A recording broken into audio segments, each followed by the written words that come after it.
C'est un nouveau jingle, ça je l'avais pas entendu. Mais oui, on ne te l'a pas passé hier. Ah, je l'ai peut-être pas entendu parce que je suis parti accueillir Hub. Hub, the Hub. Alors, messieurs, dames, on va parler de numérique responsable un an après. Pourquoi un an après? Parce que l'année dernière, et précisément à cette période-là, avait lieu l'ITES 2021, dont le thème conducteur était le numérique responsable. Et on s'est dit, pourquoi ne pas faire un petit bilan?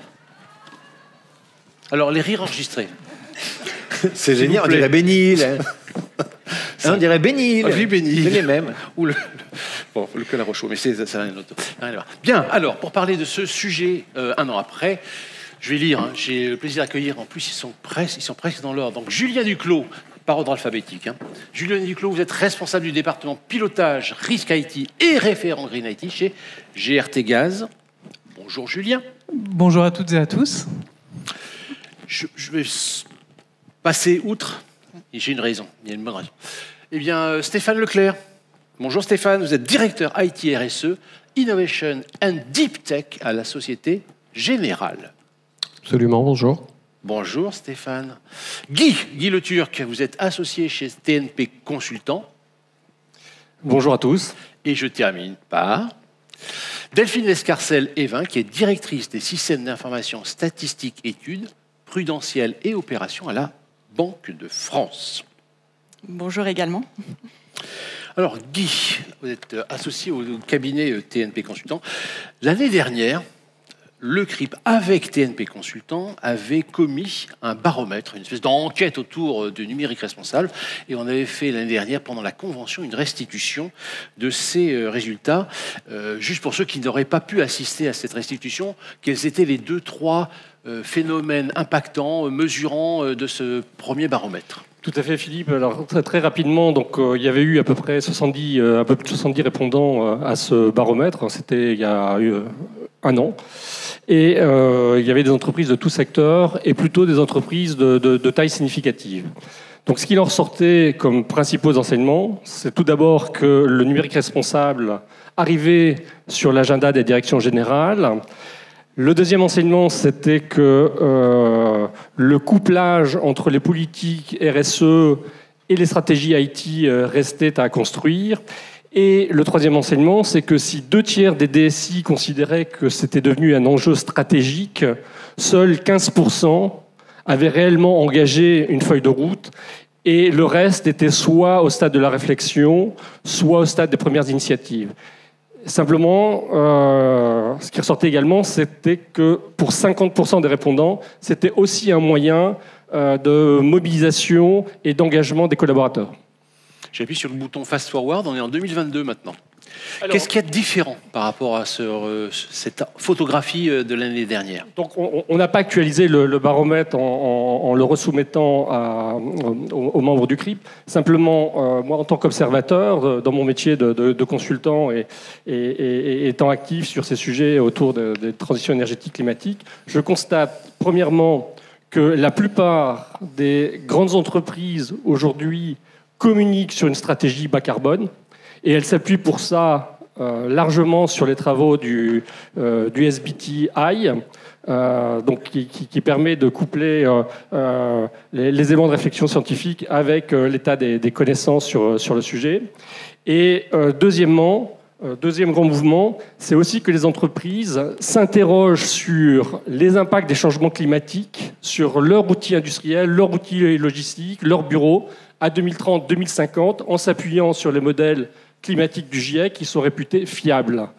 Et donc ça amène naturellement à considérer le digital au moyen de l'adaptation qui sera nécessaire dans le cas des investissements qu'il faudra faire pour les sécheresses, les inondations, les catastrophes naturelles. Comment j'adapte mon unité industrielle? Est-ce que je le relocalise? Est-ce que je l'adapte? Combien ça coûte? Quelle est la part du digital là-dedans? Voilà. Et en ce qui concerne les stratégies bas carbone, naturellement, une fois que la stratégie est définie, ça se décline opérationnellement auprès des achats, auprès de la supply chain, auprès de tout ce qui est fabrication et naturellement aussi auprès des DSI. Alors là, on vient d'avoir le point de vue d'un consultant et vous êtes entouré de 2 représentants du monde de banque finance et puis d'un industriel. Mais il y a mieux que ça. Parce qu'il y a le CRIP qui est réuni ici, parce que Julien, je ne l'ai pas dit, il est également pilote du groupe de travail numérique responsable qui a été créé il y a à peu près un an après l'ITES. Donc, on sent cette cristallisation d'intérêt autour des thèmes du numérique responsable, à tel point que le groupe de travail a été créé. Qu'est-ce qui a mené aux délibérations de ce groupe? Quels ont été les thèmes qui ont été choisis et sur quoi vous avez travaillé? Tout à fait, merci Philippe. Donc effectivement, l'année dernière, dans cette salle-là, Sylvie avait annoncé la création d'un groupe de travail. Et ce groupe de travail, il est sorti de terre. Et on a fait les premières réunions du groupe de travail au début de l'automne. Et on a eu plusieurs ateliers de travail. Il y a des ateliers qui sont mensuels. Et ces ateliers de travail, ils ont eu un très franc succès parce qu'en moyenne, on a une quarantaine de participants. Pas mal. On les faisait à distance. Et on a même eu des pics à 50 participants. Et ce qui est intéressant, en tout cas moi ce que j'ai retenu des participants de ces ateliers de groupe de travail, c'est qu'on a des typologies d'entreprises, d'organisations qui sont très diverses dans ces groupes de travail. On retrouve à la fois des entreprises du monde tertiaire, de la banque, de la finance, de l'assurance, et des industriels, également des organisations, des administrations, des collectivités locales. Donc ça, c'est un premier point. Un deuxième point aussi qui me semble important, c'est qu'on a des profils très variés, que ce soit des profils vraiment orientés RSE, des chefs de projet, des profils qui sont dédiés prod, ou dédiés numérique responsable. Donc il y a énormément d'échanges qui ressortent de ces types de profils. On a ensuite des maturités qui en découlent, qui sont différentes, et des tailles d'entreprise ou des tailles d'organisation qui sont assez différentes. Pourquoi je dis ça? Parce que la taille, elle conditionne l'architecture SI et les choix technologiques que font les entreprises et les organisations, et ça a un impact assez fort sur les stratégies que vont mettre en place ces organisations autour du numérique responsable. Alors, globalement, les principaux thèmes de travail, on a construit un backlog avec les thématiques que l'on voulait traiter pendant ces groupes de travail. Le premier thème qui est apparu, celui qui intéressait le plus les adhérents, c'était tout ce qui était les KPI, la construction des métriques. Finalement, c'est comment on construit des indicateurs, comment on les intègre dans nos process, comment est-ce qu'on pilote, comment est-ce qu'on arrive à rattacher ces indicateurs aux bonnes pratiques.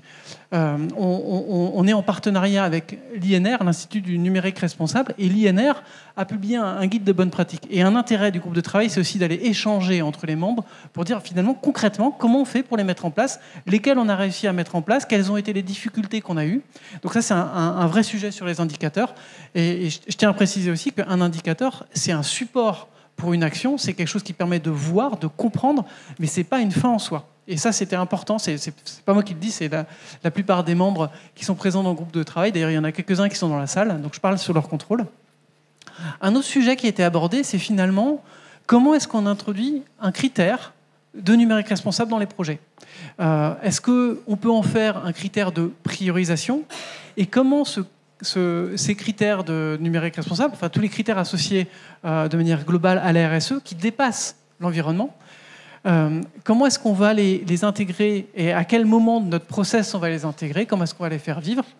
Donc voilà. Troisième sujet autour de l'environnement de travail, les équipements, et avec en toile de fond, comment est-ce qu'on regarde les injonctions contradictoires entre la performance de l'équipement, la mise à jour pour des raisons de sécurité de l'équipement et son impact environnemental. Comment est-ce qu'on joue sur l'allongement de la durée de vie de ces équipements? Donc ça, c'est le troisième sujet. Et dernier sujet, c'est un sujet sur les achats et les relations avec les fournisseurs. Parce que la plupart des adhérents ont mis en lumière le fait que c'est difficile de comparer entre différents fournisseurs, que l'on soit sur des fournisseurs d'équipements, ou que l'on soit sur des fournisseurs de cloud, parce que les normes, les moyens utilisés pour donner des chiffres ne sont pas forcément les mêmes, les méthodologies ne sont pas forcément les mêmes, et c'est compliqué. On a des sujets qu'on a laissés pour l'année prochaine, donc c'est un petit coup de pub pour ceux qui vont nous rejoindre l'année prochaine. On a notamment le sujet sociétal, on a les sujets sur la donnée. Je pense que c'est un point qu'il faut qu'on intègre également, et un sujet un peu dédié aussi sur vraiment spécifique infrastructure, data center, et des discussions qu'on a eues en préparant cette table ronde et également avec l'atelier de ce matin.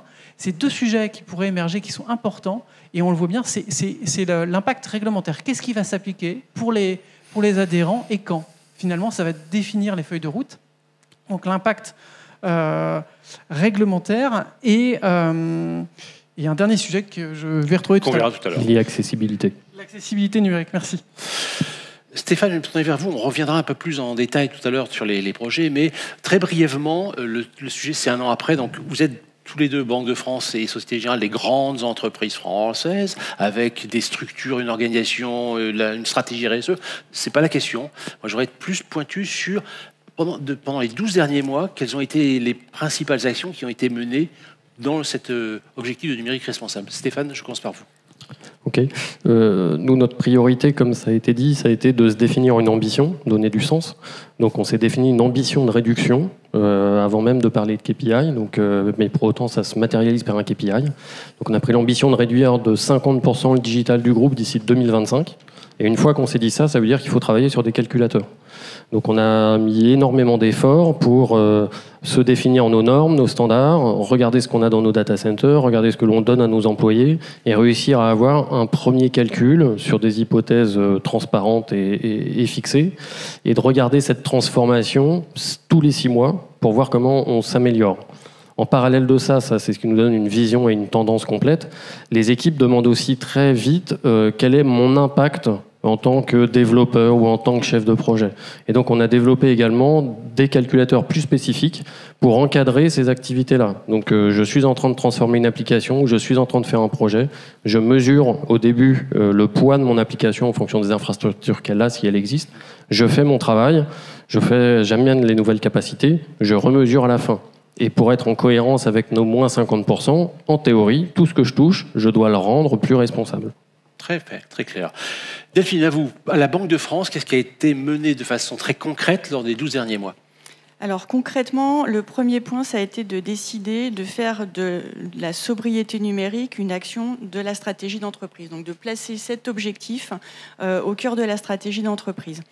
Ensuite, on a établi un plan d'action en 3 axes. Le premier, c'est la sensibilisation pour faire prendre conscience en fait des enjeux du numérique et du numérique responsable au niveau individuel. Alors, un exemple très concret, on a doté chaque collaborateur d'un profil numérique individuel, donc qui lui donne des éléments, par exemple, sur son usage de mail.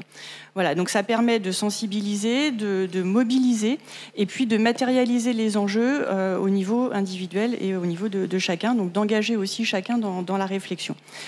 Le deuxième aspect dans la sensibilisation, on a peut-être un point un peu original. Dans cette action de sobriété numérique, on a souhaité embarquer l'aspect charge mentale, en lien notamment avec les nouveaux modes de travail et en souhaitant travailler sur cet axe aussi pour que l'on puisse mieux gérer finalement la charge mentale induite par ces nouveaux modes d'échange, par ces nouveaux modes de travail. Deuxième volet, l'aspect mesure, la volonté de mesurer. Mesurer pourquoi ? Parce que c'est ce qui permet aussi d'améliorer, c'est ce qui permet de voir là où il y a des leviers. Donc on a mesuré l'empreinte environnementale du système d'information de la banque. On a posé la méthode cette année, on l'a rétropolée sur 3 ans, donc ça nous donne déjà un petit peu d'historique, même si les années étaient quand même assez atypiques avec la situation Covid. Donc ça nous donne des points de mesure et ça nous permet de voir là où certains éléments, là où les data centers ont des impacts, là où l'environnement individuel a des impacts. Donc d'avoir les éléments pour pouvoir piloter les actions et surtout faire le lien entre cette mesure et la stratégie du système d'information. Et comment cette stratégie du système d'information va influencer l'empreinte environnementale du système d'information et réciproquement là où il faut peut-être agir pour corriger le tir. Et puis troisième élément, c'est le changement des pratiques et le fait d'éco-concevoir des services numériques, le fait d'intégrer dans la gouvernance de nos projets des critères extra-financiers et des critères de sobriété numérique, notamment, mais d'autres critères aussi RSE, le fait d'avoir des éléments en matière d'achat responsable ou de recyclage, donc pour permettre l'allongement de la durée de vie des matériels. Voilà, donc trois leviers, la sensibilisation, la mesure, et puis adopter de nouvelles pratiques. Julien, je termine le tour de table par vous, mais cette fois-ci, on enlève la casquette de pilote du groupe de travail pour reprendre la casquette d'employé de GRT Gaz. Donc pareil, pour GRT Gaz, qu'est-ce qui a été concrètement mené durant les 12 derniers mois ? Alors, GRT Gaz, c'est une entreprise industrielle, donc on a des problématiques qui sont différentes des problématiques d'entreprises du monde tertiaire. Et on a notamment, quand on fait le bilan carbone de GRTgaz, on a un impact de l'IT qui est différent parce que notre métier, c'est de transporter un fluide. Et donc thermodynamiquement, notre impact carbone est associé à cette activité-là. Donc nous, l'approche qu'on a eue, elle est néanmoins similaire à celle que vient d'évoquer Delphine, c'est-à-dire on est parti de la raison d'être de l'entreprise. On a rattaché en fait à la raison d'être qu'on a une politique RSE qui a été définie. Et au sein de cette politique RSE, on a 10 engagements RSE. Et on est parti de ces 10 engagements RSE et du projet d'entreprise pour aller construire une feuille de route numérique responsable. Donc on a construit une feuille de route numérique responsable pour planifier ce qu'on allait faire et on a déjà fait des choses, mais ce qu'on commençait par faire. Et on a identifié 3 axes. Un premier, c'est autour de la gouvernance, parce qu'il y a beaucoup d'interactions entre le numérique responsable et l'ensemble des activités de l'entreprise.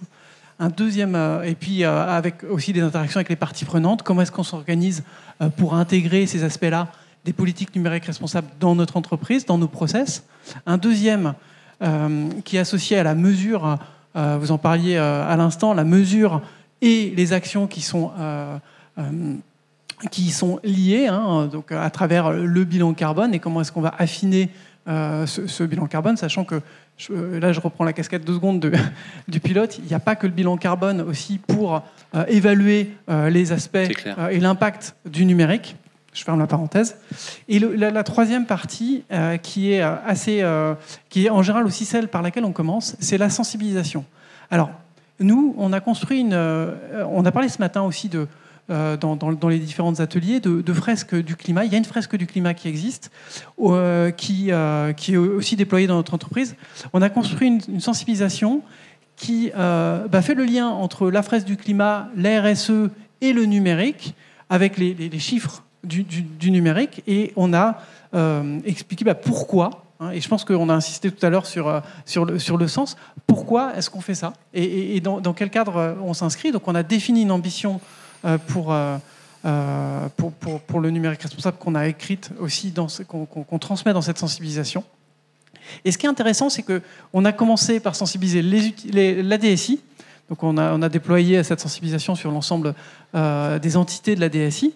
Mais l'étape qu'on a construite également, c'est pour aller plus loin.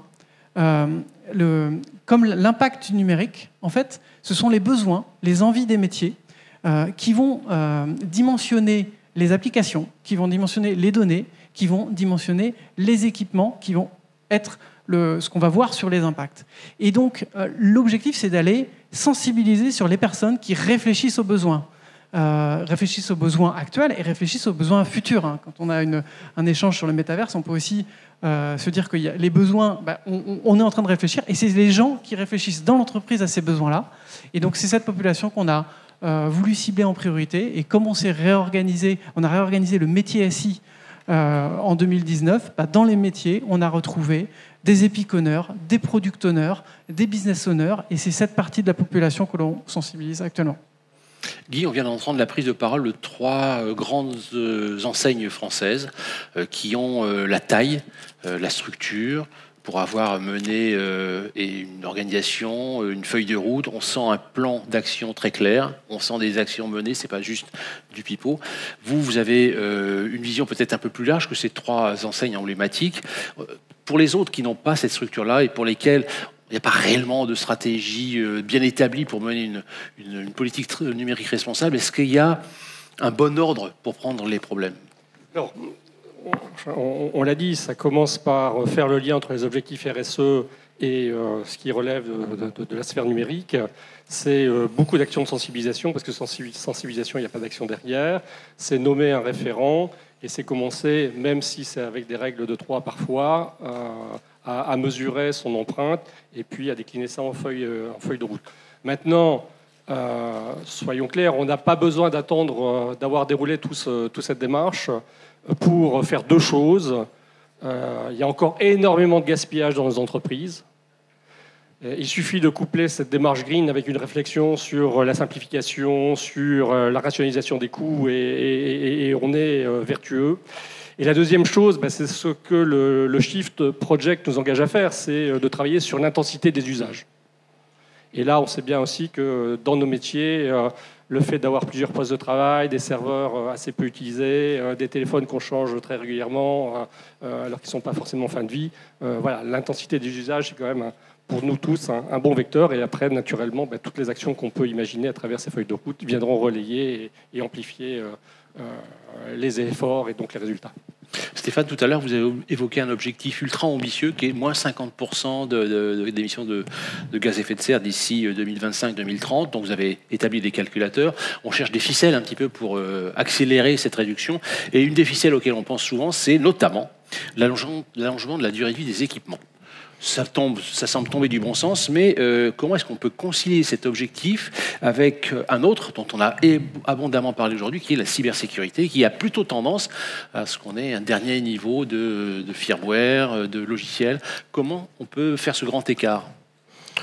En effet, et donc de notre côté, en fait, il y a aussi un sujet réglementaire dans le reporting. Oui. Aujourd'hui, ce qui nous est demandé d'être reporté, c'est ce qu'on appelle le scope 1 et le scope 2, donc notre consommation d'énergie liée à l'usage, pour simplifier. Mais ce qu'on sait déjà, c'est qu'une des plus grosses parties des émissions, c'est lié à la fabrication et au transport des équipements que l'on achète.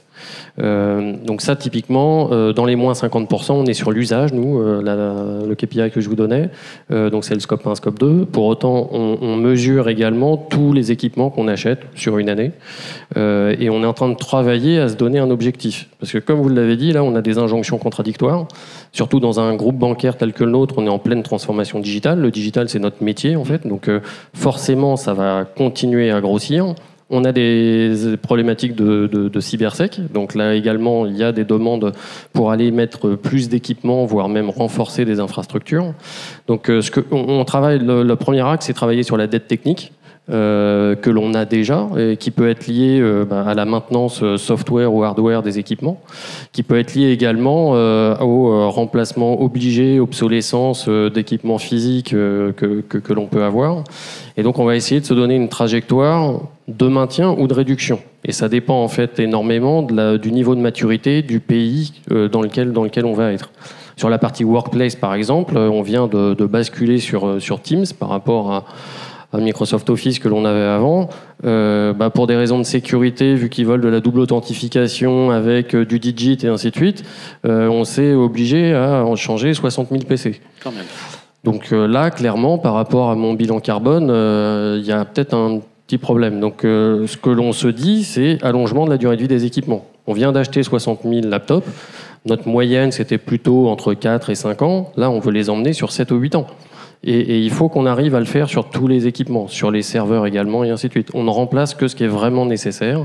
Il faut qu'on arrive à le faire rentrer également dans le raisonnement des ingénieurs plus opérationnels et systèmes, parce qu'il y a toujours aussi l'épée de Damoclès qui est de dire, si je ne remplace pas mon équipement, j'ai une probabilité de panne qui est plus importante. Donc je risque de ne pas tenir mon SLA vis-à-vis de mes clients internes.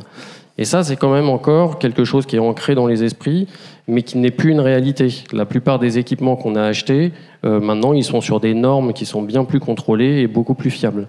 Donc ça fait partie de l'awareness également. Ils sont plus durables a priori. Exactement. Julien, même question. Allongement de la durée de vie, oui, mais comment ? Oui, déjà par des politiques. Donc on introduit des politiques, on dit on va allonger la durée de vie, on va rajouter 1 an à chaque équipement. Donc ça marche. Mais il n'y a pas que ça, parce que finalement l'impact des équipements, c'est combien on en a, combien de temps il dure, et donc combien on en a, on peut jouer aussi sur est-ce qu'on donne un ordinateur, notamment on s'est posé la question au niveau des prestataires. Est-ce qu'on donne un ordinateur à un prestataire alors qu'il a son PC perso, son PC de sa boîte, donc au final il a 3 PC. Et donc cette tendance bio-CD, la question c'est est-ce qu'on lui donne. Donc nous, par défaut, les prestataires, en fait, ils n'ont pas d'ordinateur. Et donc ils doivent justifier le fait qu'ils ont besoin d'un ordinateur. Pourquoi je donne cet exemple-là ? Parce que faire du numérique responsable, c'est re-questionner les besoins, le pourquoi on le fait. Et donc ça, c'est quelque chose qui est difficile à mettre en place. Hein. Je ne vous cache pas que ça fait grincer des dents et ça pose d'autres problèmes. Donc c'est une première action qui nous semble importante mais compliquée. Ensuite, on joue aussi sur le take care des équipements. Ça veut dire on incite les gens à en prendre soin, à les garder le plus longtemps possible. Donc maintenant, les téléphones, avant, on ne fournissait pas de coque, on ne fournissait pas de film, et en général, ils allaient commander sur un fournisseur de cloud une coque où ils ne le faisaient pas, et donc les équipements ne duraient pas très longtemps. Maintenant, on leur fournit, et on commence à leur passer des messages.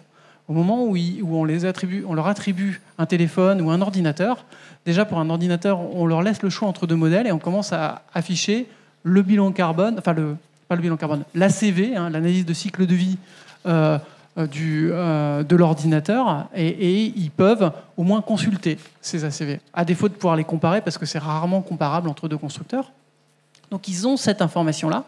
D'ailleurs, les sensibilisations ont bien marché parce qu'au final, on reçoit régulièrement des personnes qui m'envoient des mails et qui me disent « Mais Julien, mais je ne comprends pas, j'ai reçu un mail de la téléphonie et on change mon téléphone, mais non, mais il marche très bien. » Voilà, donc nous la façon dont on prend le problème, c'est de se dire « Ok, il y a des injonctions qui peuvent être contradictoires et c'est important d'aller se poser les bonnes questions, d'aller mettre les personnes qui ont les différents bouts du problème autour de la table et de construire en fait ensemble, de trouver le compromis parce que les gens, et je crois qu'on l'avait rappelé ce matin, c'est quand même pour certains, enfin pour tout le monde, leur outil de travail, voire leur unique outil de travail. Stéphanie, on va faire le pont avec l'intervention de Julia de Funès qui parlait de quête de sens. Alors là, quand on dit je travaille dans le numérique responsable, on a un gentil petit chevalier blanc. Est-ce qu'il n'y a pas des petits chevaliers noirs qui s'opposent à la démarche de ces petits chevaliers blancs? Qu'est-ce qui a été le moins facile à mener dans cette stratégie numérique responsable à la Banque de France? Alors, c'est Delphine, mais et pas Stéphanie, mais il n'y a pas de problème. Stéphanie, c'était hier. Alors, je vais rejoindre ce qui vient d'être dit sur l'aspect injonction contradictoire, enfin, qui peuvent sembler contradictoires en tout cas, et le fait de devoir faire changer les postures, et pas que dans la sphère IT, c'est-à-dire faire comprendre que c'est l'acte métier lui-même qui est à penser différemment, et le fait que l'IT, de par cette action de sobriété numérique, vienne challenger un besoin métier, en soi, c'est un questionnement qui est déjà pas évident à faire admettre. Donc c'est beaucoup en accompagnant les utilisateurs. Par exemple, on a mené une démarche d'analyse du cycle de vie complet lors de la refonte de notre site internet qui est en cours. Donc c'est en accompagnant les métiers, en ayant des ateliers de design thinking et en intégrant cette dimension dès le début qu'on arrive à faire bouger les choses. Après, il y a aussi dans la façon de concevoir le site, bien entendu. Ce qui me fait un lien avec le deuxième sujet, c'est que pour mettre en place ces démarches, il y a un besoin d'accompagnement des équipes. Donc il y a un besoin de moyens financiers, de budget, d'équipes pour aider les équipes projets, pour les coacher, pour les accompagner. Ça ne se fait pas tout seul. Et toutes ces démarches passe par des pilotes qui permettent d'adapter la démarche à chaque contexte. Et ensuite, on peut envisager de démultiplier. Et l'objectif, et c'est notre challenge à venir, c'est de faire en sorte que ce ne soit pas une démarche qui vient en plus, mais que ce soit une démarche qui s'intègre dans la conception de nos projets. Guy, on vient d'entendre les difficultés rencontrées par Delphine à la Banque de France. Est-ce que c'est Delphine? Ça y est, je suis obsédé. Ces difficultés sont les mêmes, quels que soient les types d'entreprises? Écoutez, moi je mettrais en avant deux points de difficulté. La première, c'est qu'effectivement, il y a une forte surcharge dans nos métiers autour du numérique. Donc venir intégrer cette dimension RSE, c'est une difficulté du quotidien, donc il faut arriver à la surmonter. Et puis une deuxième difficulté, et là on va voir comment le secteur public réagit, mais qui a un téléphone reconditionné et recyclé, qui a un téléphone ou un PC dans sa sacoche. Je crois que la loi AGEC obligera le service public à utiliser 20% de matériel reconditionné, recyclé. Donc on va voir ce que ça donne. Et certainement que pour le coup, les services publics nous ouvriront la route. Stéphane, je termine par vous. Karim Duval a parlé du monde Y, des jeunes générations, les Y, les Z, alors les Greta Thunberg, etc. Donc on a l'impression qu'ils sont sensibilisés à ce besoin d'écologie, et pour autant, c'est pas les derniers à consommer du numérique. Alors, dans les gens que vous recrutez, Est-ce qu'ils font partie de la génération Turnberg ou est-ce qu'ils font partie des gaspilleurs de numérique ? C'est en effet une problématique que l'on a, c'est que il y a une forme de buzz autour de la nouvelle génération va sauver le monde. Et je l'espère de tout mon cœur. Ma fille travaille avec certaines copines, mais pas toutes.